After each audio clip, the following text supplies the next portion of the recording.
the legend, one of my personal favorite players and a personal hero of mine, Puppey. Good sir. Congratulations on the dub. Team Secret looking hella fresh right now. Talk to us about this. Early on in the tour, things were looking okay for the team, right? Wasn't looking spectacular, wasn't looking terrible.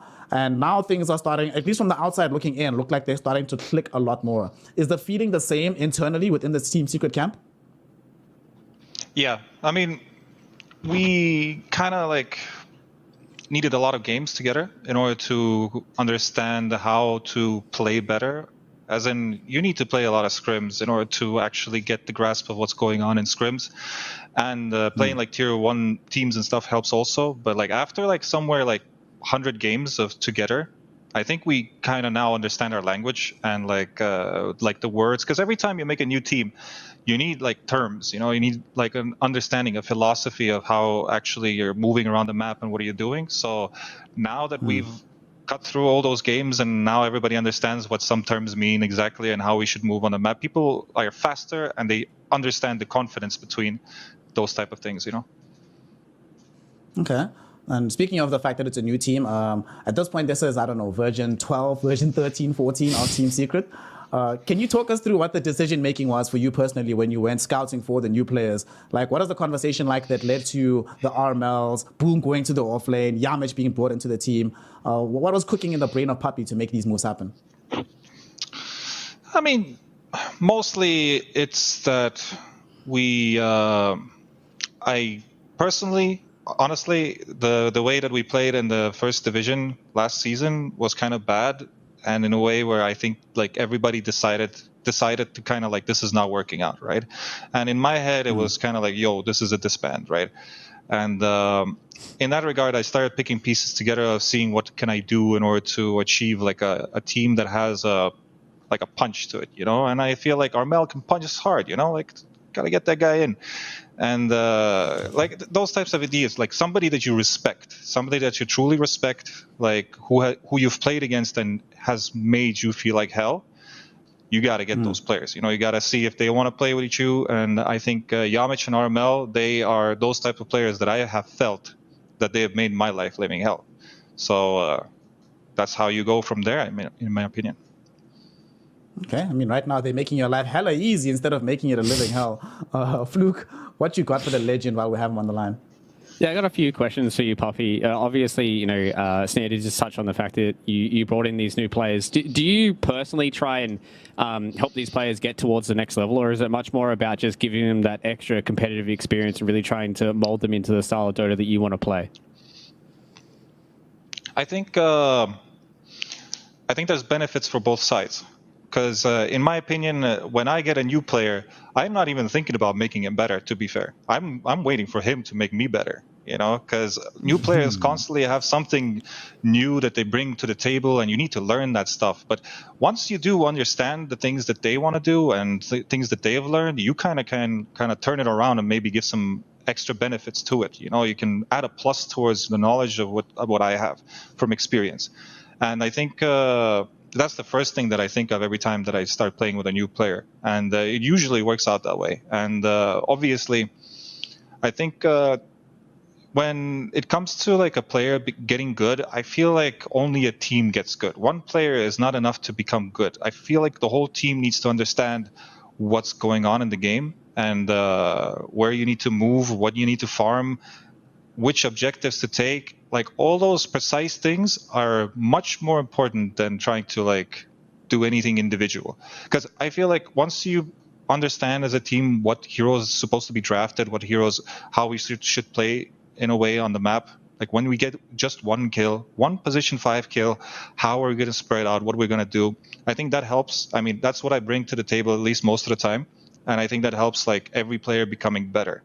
Because you know, there's a type of discipline towards it, you know, where you don't just do random things. You just do you know what your moves are supposed to be. Yeah, and I think we saw that in a lot of your games as well, the way that you guys were able to pick apart the map. And even in some games where you guys were a little bit behind in the early stages, be able to come back and pull apart some of these lesser teams. So one last question about this series today. Obviously going into a series against OG, they've drafted very differently than all these other teams in Western Europe. Did you have a plan going into this about how you wanted to draft against them, obviously prior to them having a stand-in? Prior to them having a stand-in, we definitely had a different look on how we want to draft towards them. Like this Monkey King obviously is not going to most likely happen from Seb anymore because, I mean, he can play it off lane, but we knew that this is going to be a little bit weird for them. You know, they're not going to accept it. To be fair, I was kind of scared. I mean, everybody should be scared from OG's draft the second game. You know, it's one of those drafts where if the ball starts rolling, you're going to not notice how fast you're going to lose this game. You're going to lose this game in like 1 minute. If you make a mistake somewhere, taking a fight is unnecessary, you're going to get pummeled because you're not going to be able to come back from the game. They're just going to close the map and just take another team fight. Because it's like when they have this Wisp Oracle, all they need to do is just relocate the Oracle right into the pit of everything because you won't have enough damage to clear. Like these two heroes that are going to be on top. It's like the Witch Doctor Wisp strategy that, Gaming Gladiators are doing. And that's the similar type of strategies. And yeah, I mean, talking about the drafts, they changed once they had to play with standard. All right, one last question I have here as well. Obviously, Dream League is going on right now as well. Have you guys been able to scrim against some of these international teams that are playing in Western Europe right now? And do you feel like the extra bit of some of these teams coming from other regions has helped you guys a little bit here in your division too?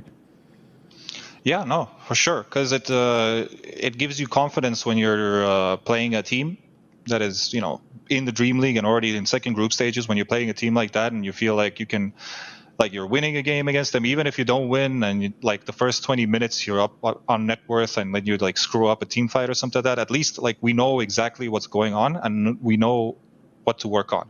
Because if stuff is working, we should just feel confident to push through and kind of fix all the other problems that are maybe not working. But yeah, it does help a lot when you scrim Division 1 teams. Okay. I'm curious about something actually. You're right now probably the living legend, right? You've been to all the TIs, one of the oldest captains that's still around in the game right now. What advice would you give for up and coming, not just support players, but people who want to assume leadership roles in their teams? What are the important things to look out for? What mistakes have you made in the past that you would avoid others to avoid? You advise other people to avoid? And generally speaking, what do you think is the most important things for a player to learn, both about the game and about themselves, if they want to be an effective captain in the team? Well, the thing is, the advice I would give myself at this age, right now, to myself, probably wouldn't be the same as the advice I would give it to a young person.